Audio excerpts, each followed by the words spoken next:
As of March 2025, the aviation industry has experienced several significant accidents. Here are 5 of the most notable plane crashes so far this year. On the evening of January 29, 2025, a tragic mid-air collision occurred over the Potomac River near Washington, D.C., involving American Eagle Flight 5342 and a U.S. Army Sikorsky UH-60 Black Hawk helicopter. This catastrophic event resulted in the loss of all 67 individuals on both aircraft, marking one of the most devastating aviation accidents in recent U.S. history. American Eagle Flight 5342, operated by PSA Airlines, was a Bombardier CRJ700 regional jet en route from Wichita Dwight D. Eisenhower National Airport in Kansas to Ronald Reagan Washington National Airport. As the aircraft was on its final approach to the airport, it collided with a U.S. Army Black Hawk helicopter conducting a nighttime training exercise originating from Davison Army Airfield in Fairfax County, Virginia. The collision occurred approximately half a mile from the runway, causing both aircraft to crash into the Potomac River. Among the 64 passengers and crew aboard Flight 5342 were 28 members of the figure skating community, including renowned Russian figure skaters and coaches Yevgenia Shishkova and Vadim Naumov. Their son, Maxim Naumov, a prominent figure skater himself, was not on the flight but later honored his parents with an emotional performance at the Legacy on Ice tribute event. The crash also claimed the life of Spencer Lance, a 16-year-old aspiring figure skater from Boston, remembered fondly by his community for his dedication and spirit. Additionally, Dustin Miller, a devoted Kansas City Chiefs fan and IT professional, was among the victims, leaving his family and community in mourning. In response to the collision, the Federal Aviation Administration implemented immediate restrictions on helicopter flights near Reagan National Airport. Specifically, routes designated as Route 4 and Route 1, which were utilized by helicopters over the Potomac River, were closed to general traffic, remaining open only for essential services such as police, medical, air defense, and presidential transport flights. American Airlines retired the flight number 5342 following the accident, assigning the new designation of Flight 5677 to the Wichita to Washington route. The National Transportation Safety Board, in collaboration with the FAA, the Department of Defense, and the U.S. Army, launched a comprehensive investigation into the causes of the collision. Both the flight data recorders from the CRJ700 and the Black Hawk helicopter were recovered and analyzed to determine the sequence of events leading up to the crash. Preliminary findings indicated that the Black Hawk helicopter was at an altitude of approximately 300 feet at the time of the collision, as displayed on air traffic control screens. On February 17, 2025, Delta Connection Flight 4819, operated by Endeavour Air, experienced a catastrophic landing incident at Toronto Pearson International Airport, resulting in the aircraft overturning on the runway. Remarkably, all 80 individuals on board survived, though 21 sustained injuries of varying severity. Flight 4819 departed from Minneapolis-St. Paul International Airport, bound for Toronto. The aircraft, a Bombardier CRJ900LR, carried 76 passengers and a crew of 4. At approximately 2:15 p.m. Eastern Time, during its landing approach to runway 23, the aircraft encountered adverse weather conditions, including blowing snow and strong wind gusts. Upon touchdown, the plane made hard contact with the runway, causing the right wing and T-tail to detach and igniting a fire. The aircraft subsequently overturned, coming to rest upside down, slightly off the right side of the runway, facing the opposite direction of its landing. Emergency responders swiftly arrived at the scene, assisting in the evacuation of all passengers and crew. Videos from the incident depict flight attendants efficiently guiding passengers out of the overturned aircraft. Fire crews promptly extinguished the ensuing fire. Among the 21 injured individuals, injuries ranged from back sprains and head lacerations to nausea caused by inhaling aviation fuel fumes.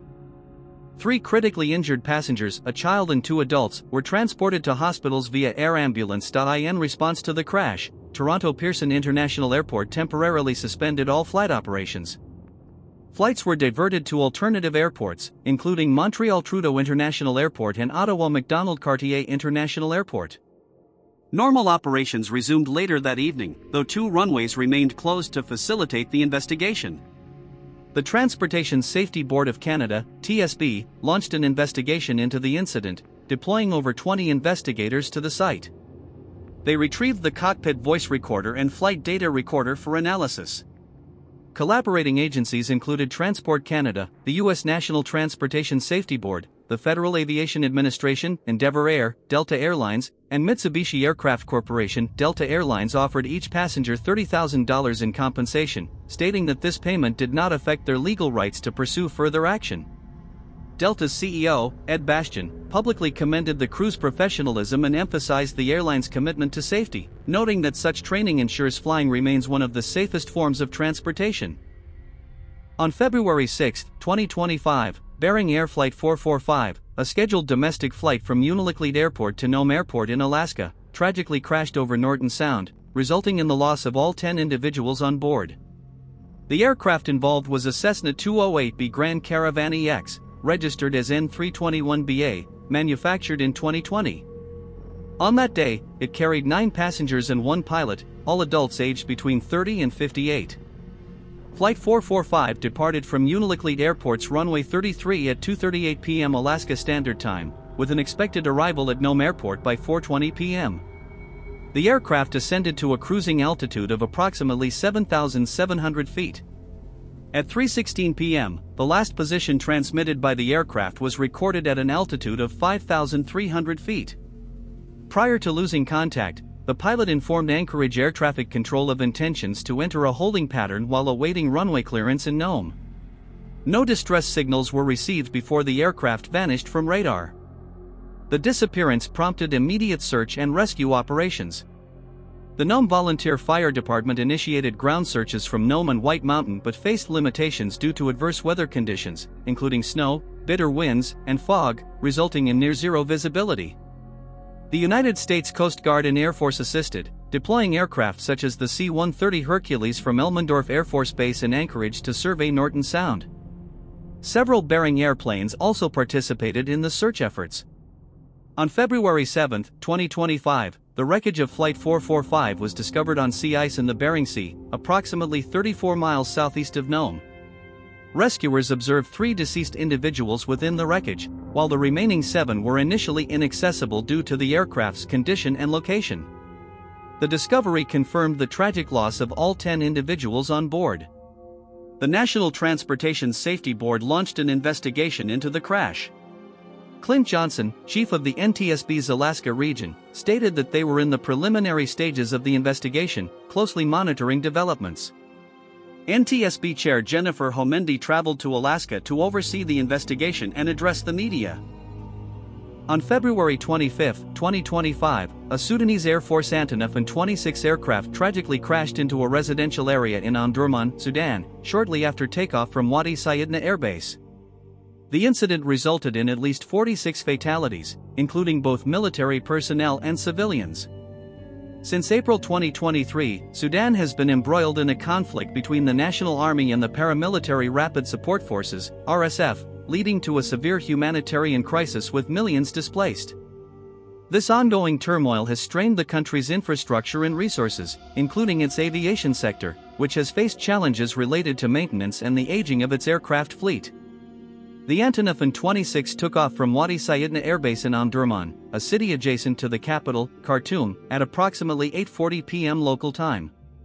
Shortly after departure, the aircraft encountered technical difficulties, leading to a crash in the Karari district, a densely populated residential area.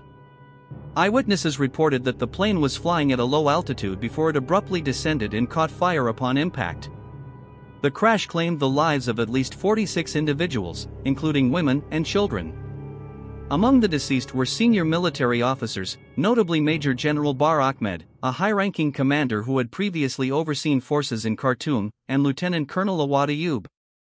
Additionally, 29 civilians on the ground perished, and multiple houses in the vicinity sustained significant damage.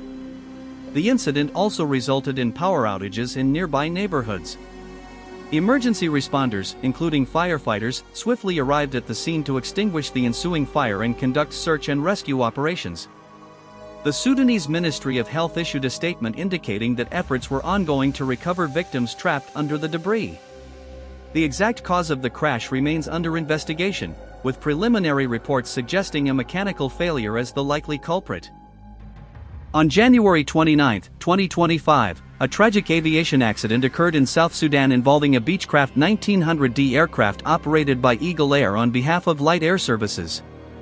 The aircraft crashed shortly after takeoff from the Greater Pioneer Operating Company Unity Airstrip in Unity State, resulting in the loss of 20 out of 21 individuals on board. The ill-fated flight was a scheduled charter transporting oil workers from the GPOC Unity Airstrip to Juba International Airport, the capital of South Sudan. The aircraft involved was a 23-year-old twin-engine turboprop Beechcraft 1900D, registered as 5XRHB. Originally registered as N60069, it was delivered to New Zealand's Eagle Airways before being acquired by Light Air Services in 2017. On board were 21 individuals, 19 passengers and 2 pilots. The passenger manifest included 16 South Sudanese nationals, 1 Indian, and 2 Chinese citizens. The aircraft was chartered by the Greater Pioneer Operating Company, a consortium comprising the China National Petroleum Corporation and Nile Petroleum Corporation, to transport their employees. At approximately 10:30 a.m. local time, the aircraft departed from the Unity Airstrip. Eyewitnesses reported that shortly after takeoff, the aircraft lost altitude and crashed about 500 meters from the departure point. One witness recounted that an aircraft wing detached, causing the plane to invert before impact. Images from the crash site depicted the aircraft overturned with debris scattered across the area. The crash resulted in 20 fatalities, including both pilots. The sole survivor, identified as South Sudanese engineer Emmanuel Maker, was transported to Bentia State Hospital in critical condition. In the aftermath of the crash, the South Sudan Civil Aviation Authority dispatched a team to the site to initiate an investigation. The Minister of Petroleum, Pute Konkol, announced a collaborative effort with the Ministry of Transport and other local authorities to determine the cause of the accident. The aircraft's flight data recorder, commonly known as the black box, was recovered and plans were made to send it to the United States for detailed analysis. This incident has raised significant concerns regarding aviation safety standards in South Sudan. Critics have pointed to inadequate enforcement of safety regulations, allowing aging and potentially unfit aircraft to operate. Terminion Gatwech, head of the Center for Peace and Advocacy, attributed the crash to lax safety oversight by the South Sudan Civil Aviation Authority.